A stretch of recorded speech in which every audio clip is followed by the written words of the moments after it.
Hey everyone. Hey everyone, it's me. It's Ash. Oof. I had a night. Everyone. Oops, one sec. Hey everyone, it's me. Had to turn off the little thing because, I have the other window open so that I can actually read the chat, when I actually remember to look at it because I forget. Anyhow, let's see.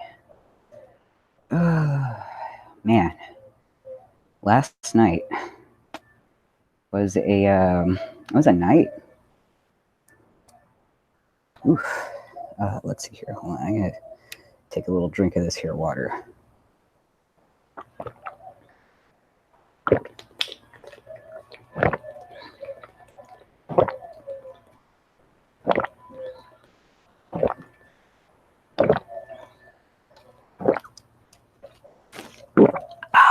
Okay, I feel better now.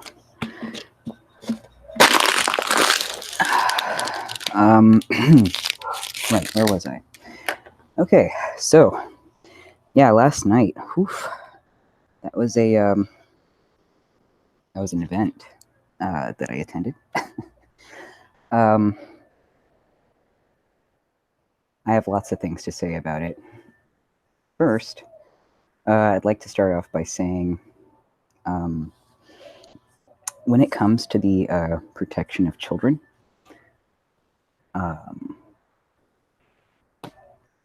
my ego is pretty much non-existent. So like, I don't care if I look dumb or whatever. I mean, honestly, it was just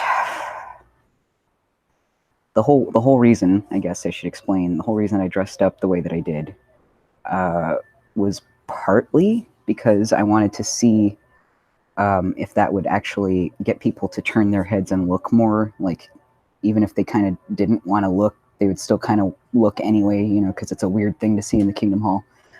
And then they might inadvertently pay attention to what I'm saying. I don't know, it's a chance. Because usually they just like plug their ears and they don't even look at me. But like a lot of them were looking at me. That was part of the reason. The other part was I kind of wanted to see if they would actually let me in like that. I wanted to see how much they follow their protocols. Oh hey Robbie, did I just drink that much at once? Yeah, yeah I did. I was kind of thirsty. I was a little thirsty. Anyway, so yeah, they tend to just like do as they're told or do what their protocols like tell them to do without really thinking. It's very robotic and stuff. It's kind of weird actually. And I just I had the theory that like as long as I have a paper invitation, which I did have for that specific location too. Actually, I made sure to get one. Yeah, I figured if I had a paper invitation that they would, as long as I had that in my hand, they would let me in, like no matter what I looked like. Because who's going to give a known apostate an invitation to the memorial? Probably lots of people, I guess. The funny thing is, I technically got that invitation from somebody, so it's not quite the same. Oops, 1 second.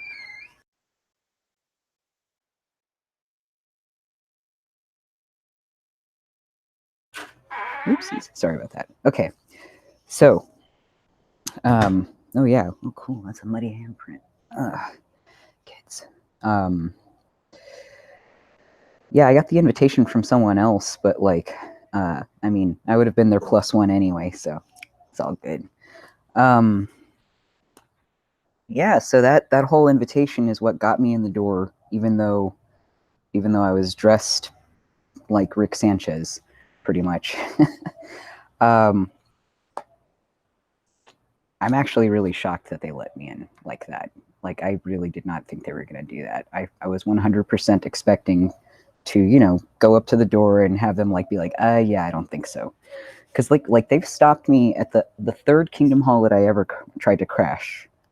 or was it the second? It was either the second or third hall that I ever tried to crash.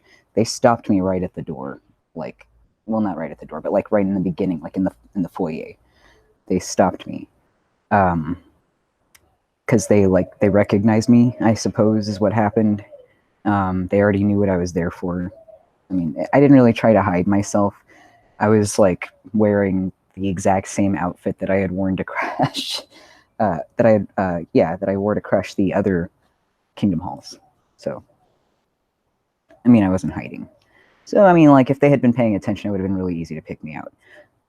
So yeah, I was just surprised that, like, I guess they didn't find it out of the ordinary that somebody would show up to the memorial dressed like it's Halloween.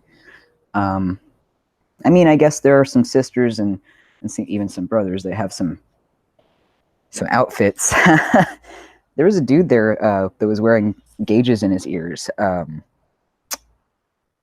He like, I was talking to him in the video. You can hear it. It's really hard to hear, but if you listen for it, you can hear me being like, "Oh, hey, those are really cool. I like your earrings." And he's like, "Oh yeah, thanks." And then I'm like, "What are those called again?" And then he's like, "Gauges." And I'm like, "Yeah, that's what it's called. Cool."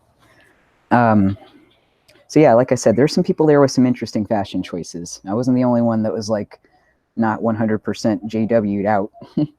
Although I will say that I was definitely the definition of the extreme opposite end of the spectrum as far as that goes. I was definitely the weirdest dressed one. Yeah. Anyway. Yeah. So my goal this year was mostly to try to talk to the children. And I mean, kids pay attention to stuff like this. I know it seems ridiculous and all that. And honestly, the adults that are in there, they I think they can research on their own if they want to. And yeah, I don't know, maybe they'll listen to that too. Who knows? Maybe that affected them as well. But really, I was trying to reach out to the kids. I wanted I wanted for them to know that they had a support system out there, or like a network of resources out there that they can seek out if they feel like it's time to leave the organization, if they can do it finally. I wanted them to feel like they could leave at any time too. That was another thing I was trying to let them know, is like, it's safe if you want to leave, like if that's now. I'm not sure I conveyed that correctly, and I hope I didn't. I really hope that I didn't scare anybody, but like, I don't think I actually scared anybody this time. That's the thing. I feel like I actually scared more people when I would just come in there dressed, pretty normal. I think they were more amused. Actually, in fact, I know it doesn't show up on the camera, but when I came in at first, like, people were mostly just smiling and nodding, and like, they were definitely staring, but they seemed delighted. They didn't seem scared or nervous even. In fact, I think the only people that probably seemed scared, like not scared, but like nervous or on edge, were like the older guys, the elders, and I guess some of the ministerial servants. Like, they were keeping an eye on me. They seemed a little tense, but like, other than that, pretty much, it didn't seem like people were really scared.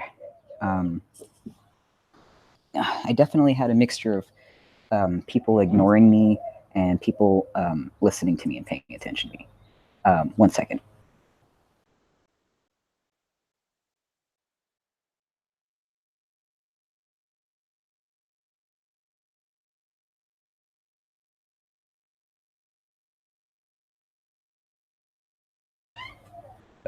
Sorry about that.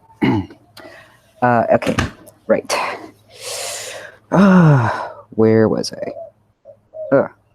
Right, yeah, people seemed more amused than they were scared of it, like in general. And I had like a good mixture of people that were like either just like doing I don't think I saw anybody actually covering their ears this time. I think maybe one.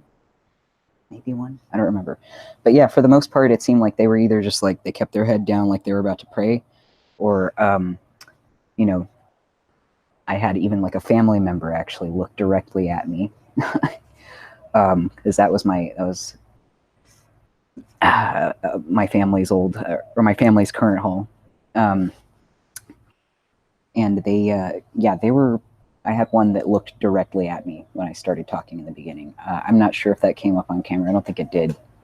But yeah, she looked me right in the eye while I was speaking, and I was like wondering if she recognized me at all. I highly doubt it because like the last time that she saw me, I looked and sounded a lot different. So probably not.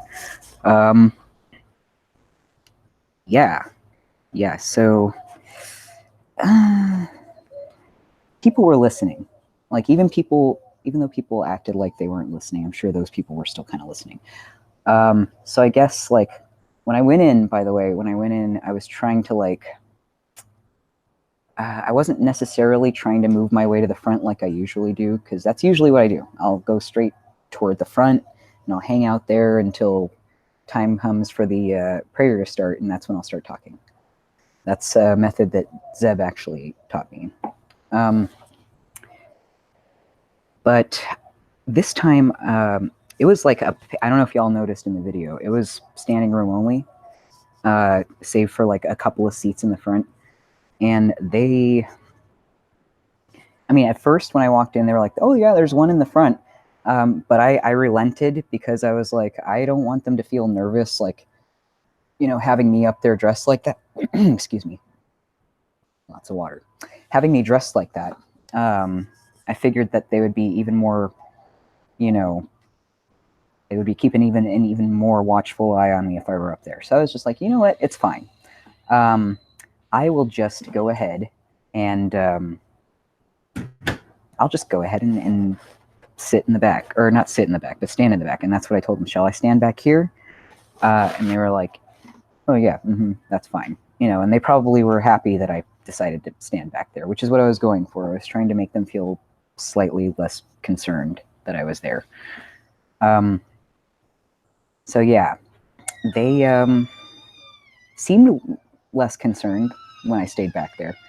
And then I kind of acted like I couldn't really see the lyrics on the screens.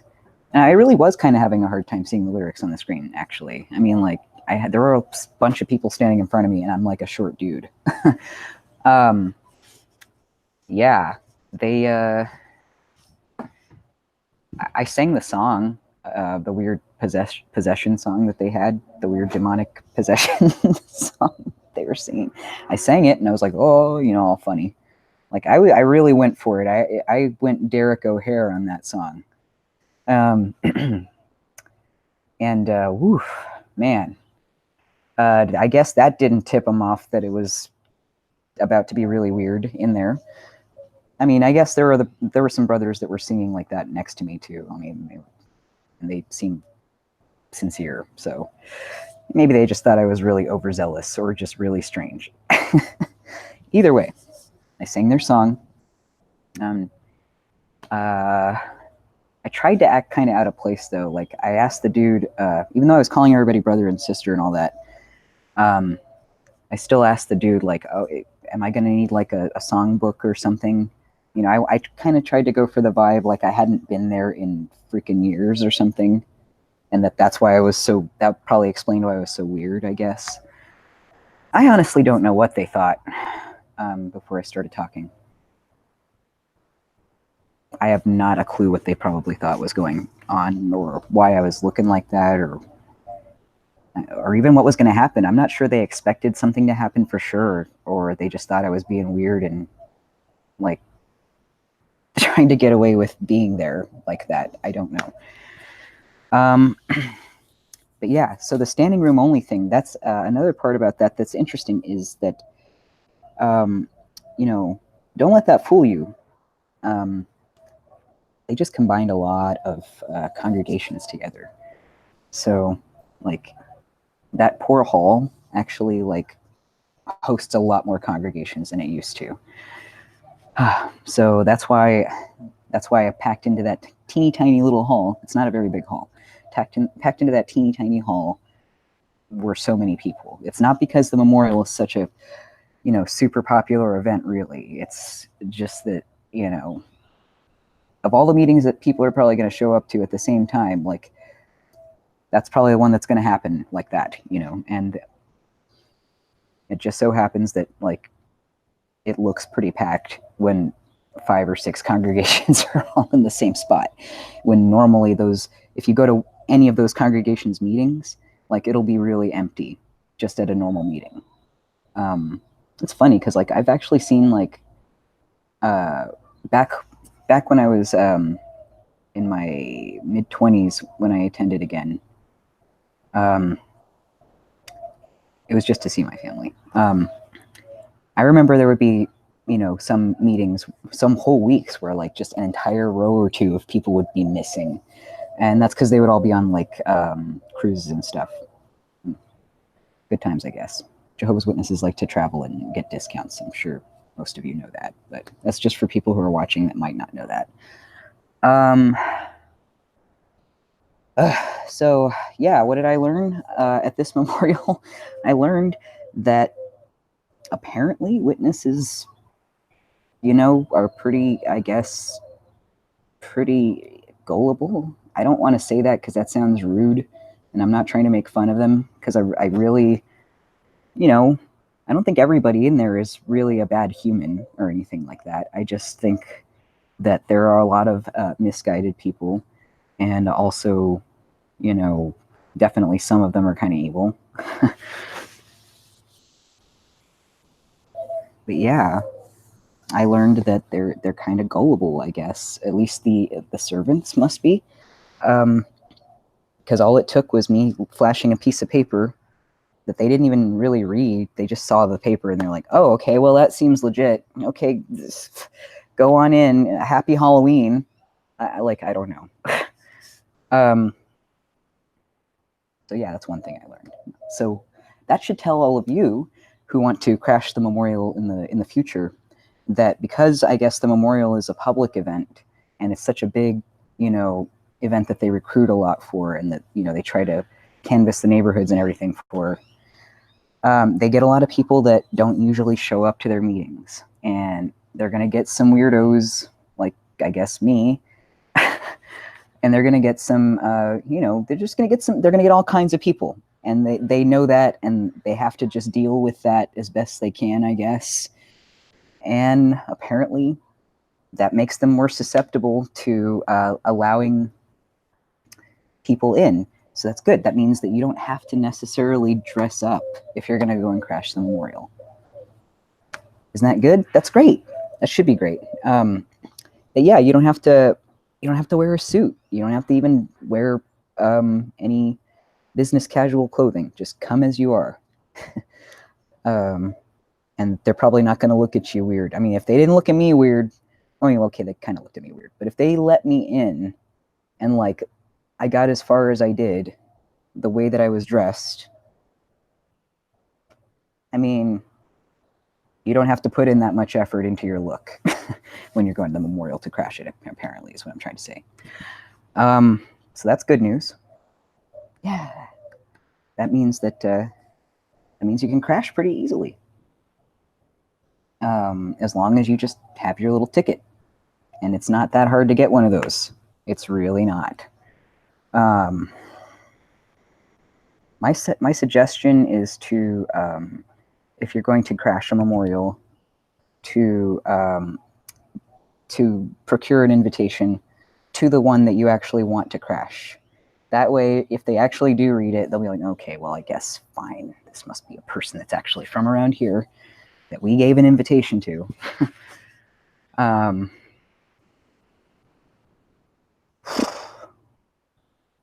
was that exhausting though? Oh boy. It was tiring. I had a really, you know, stressful week leading up to the memorial in the first place. Otherwise, I would have been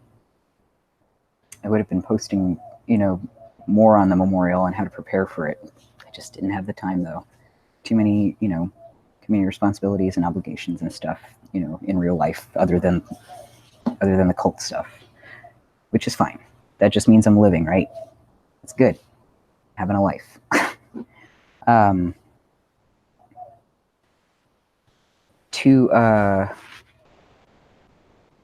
to people that say that what I'm doing, is it's not the right way or whatever. Like, I once again have to, as a broken record, repeat myself and say that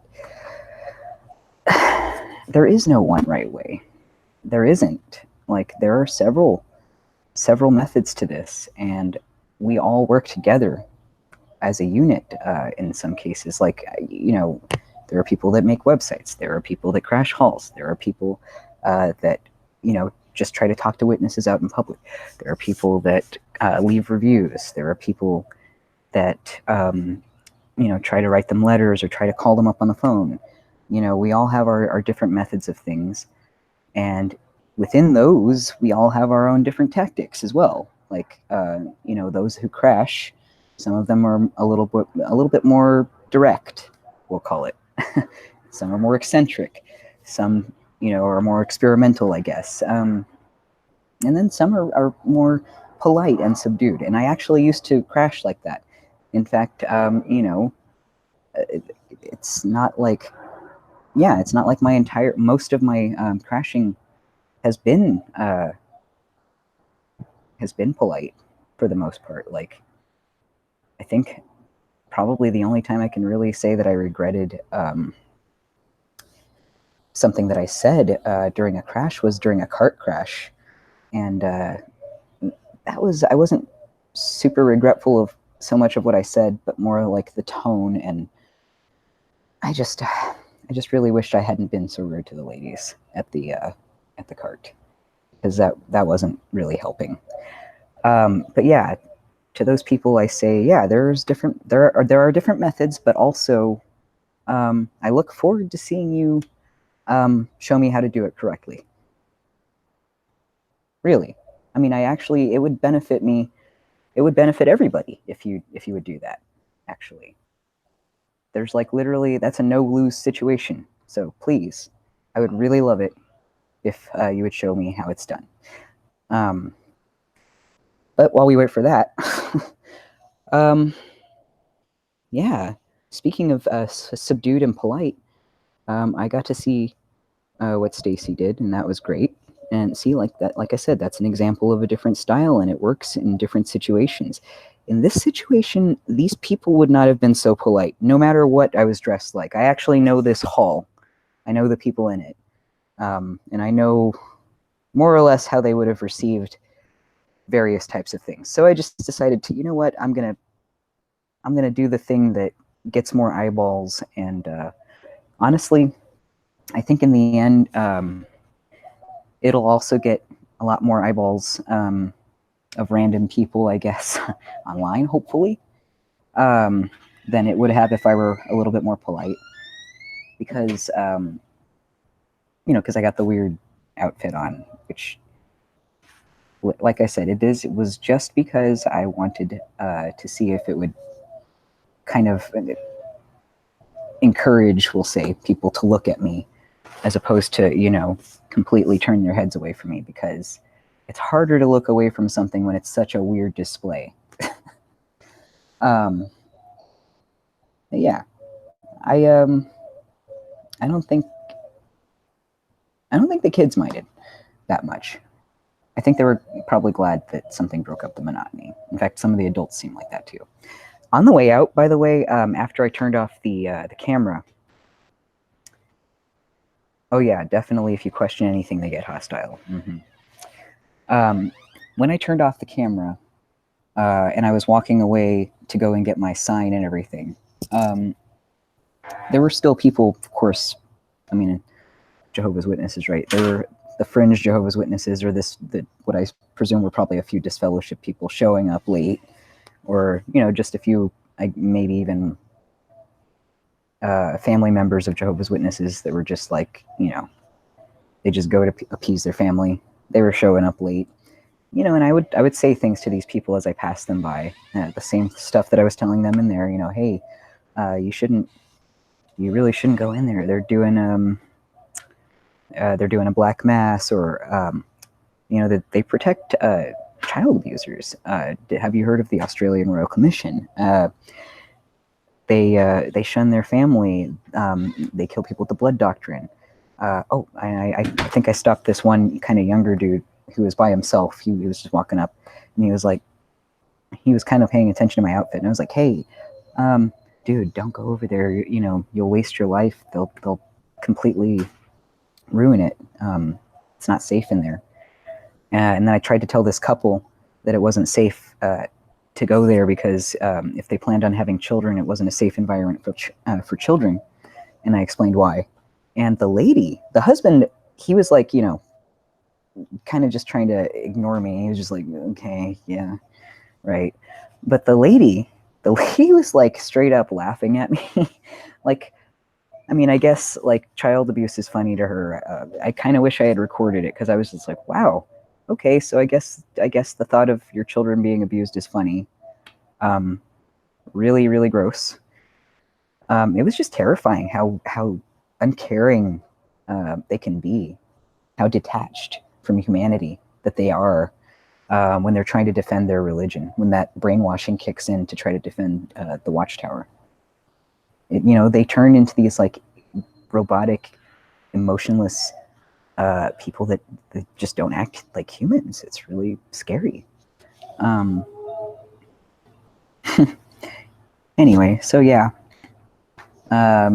They tried to gaslight me into thinking that I'm not allowed to protest there, but I know better than that. I know the law. Yeah. Oh, I know the law. That's what they said. I know the law. Yeah, I do. I know the law too, actually. Thank you very much. And I happen to know I can protest on the sidewalk. 1 second, folks.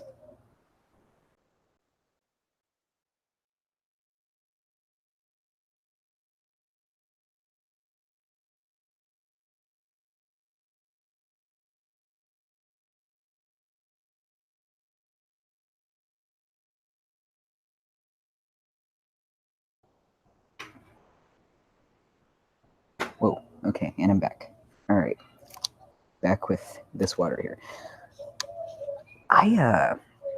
I'm wondering if they thought I was a dude or if they thought I was a chick. I think I might have confused them quite a bit. Partially because I got these lovely rock star fingernails over here, and no, they're not rock star fingernails. They're like emo nails. And partly because my voice and all that stuff. But then I mean, that's got to be. I don't know what they were thinking. But they were rough with me nonetheless. They didn't care what I was or who I was. They were just, as soon as I started speaking, they started to grab me. And, and they tried to grab my phone too. I was like, wow, okay, all right, guys. Don't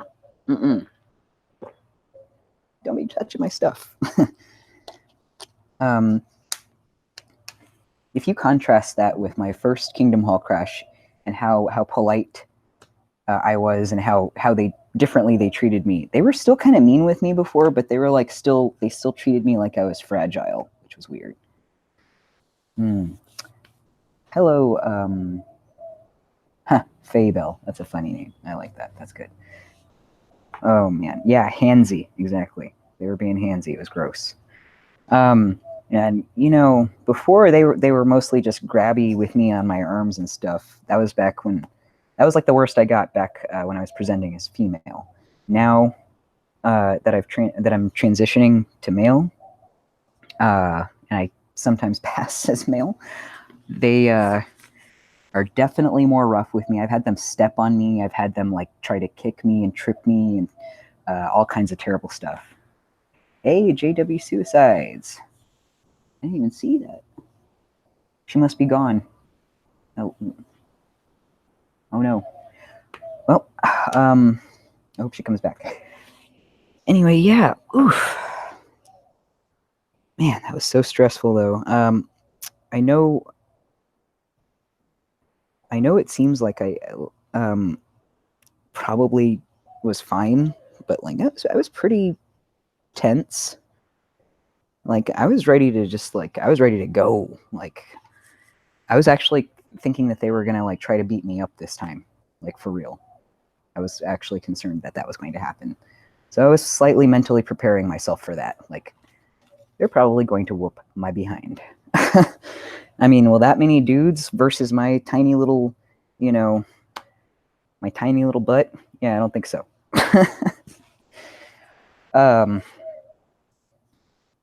Anyway, yeah, so that was the memorial for me. I hope everybody else who got to attend the memorial got to say what they wanted to say, if they, in fact, felt like speaking. And if not, I hope that, they got to partake if that's what they wanted to do. And if not, I hope at least that the thing was tolerable, because, the thing, oof. Like, real talk, I didn't want to be there a moment longer than that song. It was really rough, just waiting through the song. While I was singing, it was more of a distraction so that I could get through it, because it was rough. I spared all of y'all the song. I cut that part out because I was like, yeah, nobody wants to sit through that.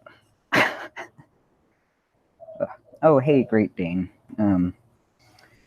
No apologies. No need to be apologizing for that. You can always rewind stuff if you want to see it. Yeah. Oof. That was a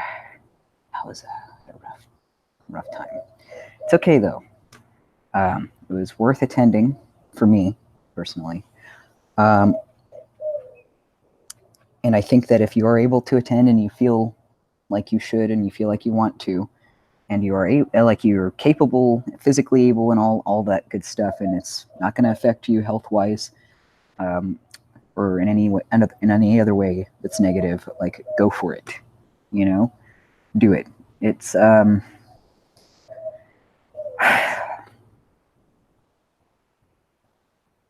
think it's the right thing to do to try to help these people. It's also kind of therapeutic. I'm not going to sit here and pretend it's not therapeutic to go in there and take back my voice and try to help kids take back theirs. Let me see here. I always wondered why the JW events could not be more joyful in nature. Yeah, me too. That thing is like a funeral, like, for real. It's like everybody's all solemn and sad and depressed, and we got to talk about how guilty we feel that Jesus died for us, and we can't drink any of his blood and get his life-saving stuff going on for us. Because apparently they don't realize that passing on the emblems is really denying, Jesus' life-saving blood and body and all that stuff. You know how it works in the scripture. It says that if you do not eat my flesh or drink my blood, there is no life in you. So they're pretty much doing the black mass. And yeah, they are a legalistic cult. It's really gross. Like, I mean, you heard how they baptize people. Like, the stuff that they say these days is they baptize you in the Holy Spirit, in the name of the Holy Spirit, and no, not the Holy Spirit. They baptize you in the name of God's Spirit-directed organization. That's weird. That should be like a red flag. But, I guess it doesn't really register by that point, because you're probably super brainwashed by that point. So you're probably ready to jump on board with anything like that. Like, y'all ever see that post that one time about, would you take the pill if Jehovah's Witnesses told you to take this pill? Like, would you even question it? Would you just do it? And most of them were like, yeah, I would do it. Man.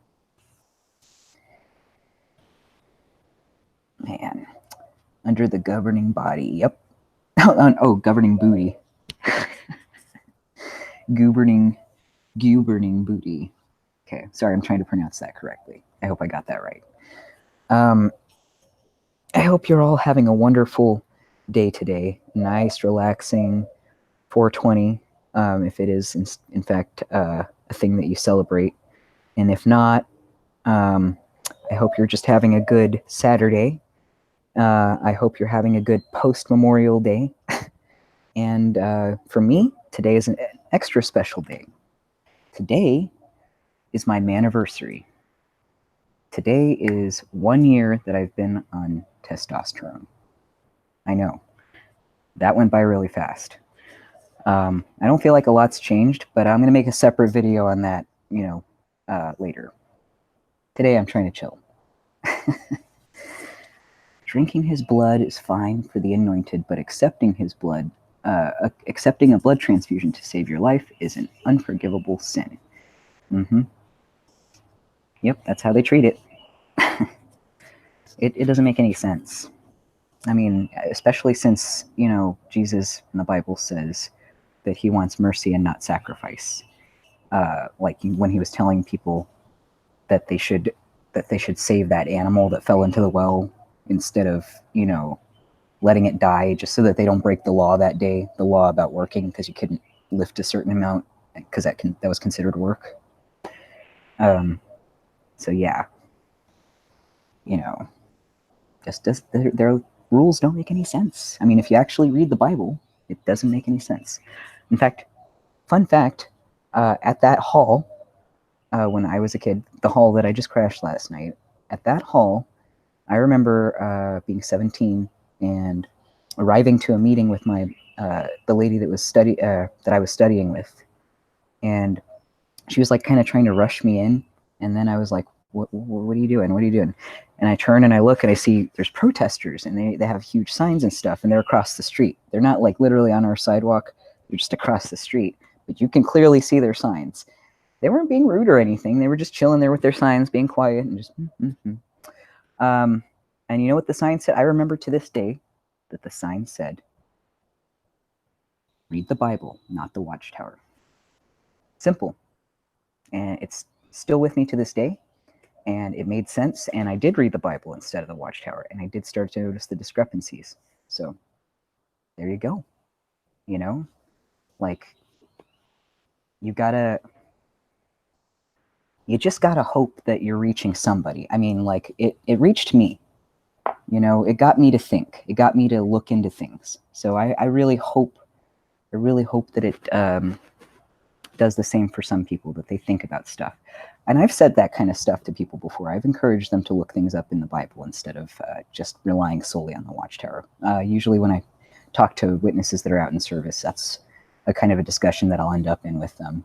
And I'll try to bring out scriptures that show them, why the things that they believe don't really make sense in their doctrine. So, yeah. And yeah, thanks a lot, dude. Or not, dude. Sorry, I can't really tell what gender you identify as from your name, Great Dane. But thank you, Great Dane, for the congratulations. Yeah, it's been a whole year. I can't believe it. But like I said, I'll talk about that stuff in another video, because this is mostly just memorial stuff. But I'm glad I was able to go, and that I was able to document it so I could share it with you guys. Because I think it's important for people to see that somebody can go in there and be as wacky as I was and still manage to be allowed to speak, even for a few seconds. So, I mean, if I can go in there looking like that, you can go in there too if you want, looking far less weird. And you'll probably not be bothered. Nobody will bother you. I knew something was grossly wrong when my uncle committed suicide in October 1989. I'm really sorry to hear that. Yeah, that's a common way that people start to, wake up and think about the stuff that's going on, is when somebody succumbs to some kind of tragedy in the organization, like either through suicide or through like spousal abuse or murder, or even the classic blood doctrine stuff. Sometimes that's what it takes. And that's part of what helped wake me up too, actually, was my mother passing away due to the blood doctrine. She's literally what I talk about in my very first Kingdom Hall crash. I bring her up, I show her picture, because I want them to see her face and know that she's a real victim, that she existed, and that she's missed. And yeah, I told them what they did to her. That they stole my mother from me, from the world, really. And they also, brainwashed my grandmother into being an instrument of her own child's destruction, because it was my grandmother who actually ultimately made the choice for my mom not to have blood, because my mother was incapacitated in the hospital. So, yeah, usually it's tragedy that will really pull your head out of the sand, because it just shakes you to the core. I really hope that that's, I want to prevent that, actually, for people. I want them to not have to suffer a tragedy before they wake up and realize what's going on. That's why I'm trying to, take them by the shoulders and be like, come on, listen. Yeah. And I hope, like I said, I hope I didn't scare anybody, but I don't think I really did scare anybody. If I did scare anybody, it was probably like one little old lady, which I do feel bad about. But I don't think I did. I really don't. I don't remember seeing anybody that looked visibly terrified. People were like, I had seen at least one person doing the, this number, but I don't think that means they were scared. I think that means they were just trying to ignore me. So that's fine. It's like they tell people at the door, or no, they tell us about people at the door. Excuse me. They'll tell other witnesses like, oh yeah, well, it's their choice if they want to reject the life-saving message and not care about it. They can just die in Armageddon. That's how they feel about us, right? Well, it's fine. If they don't want to listen to me, they're obviously not ready yet. I'm a little more kind than that. I don't think they deserve to die or anything. I just presume that they're not ready, and that's fine. They're not ready yet. Hopefully they find out the truth sooner than later, though, because, the longer you're in, the more susceptible you are to danger. All the different types of danger that are in it. So, all right. I don't know if anybody had any questions that's in here. You're welcome to ask me. Other than that, I'm about to pop off here and just go kind of relax for the rest of the day and try to process things and, decompress, because, every time I have a crash of any kind, memorial or not, you got to just kind of take a day afterward to come down from that and relax and just re-enter the atmosphere and stop being all shaken up and all that good stuff, bad stuff. Yeah, adrenaline for sure. Oh gosh, yeah. There was a lot of that.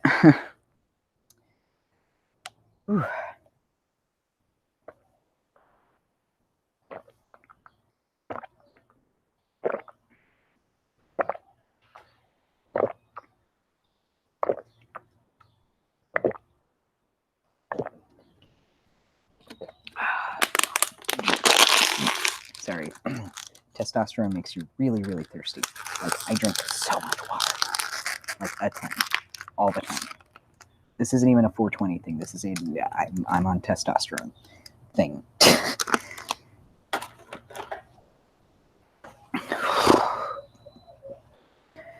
Kudos to me for drinking a ton of water, I guess. It's certainly more healthy than I used to be.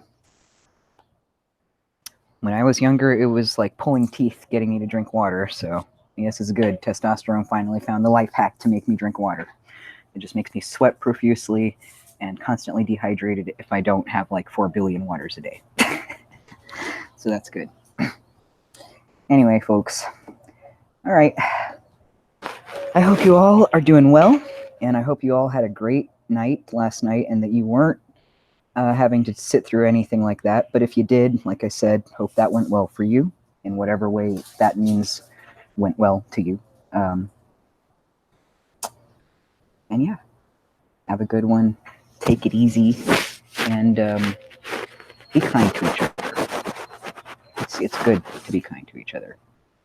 Let's do that. Let's support each other, All right. Peace out, guys and girls, and people who don't identify as either of those.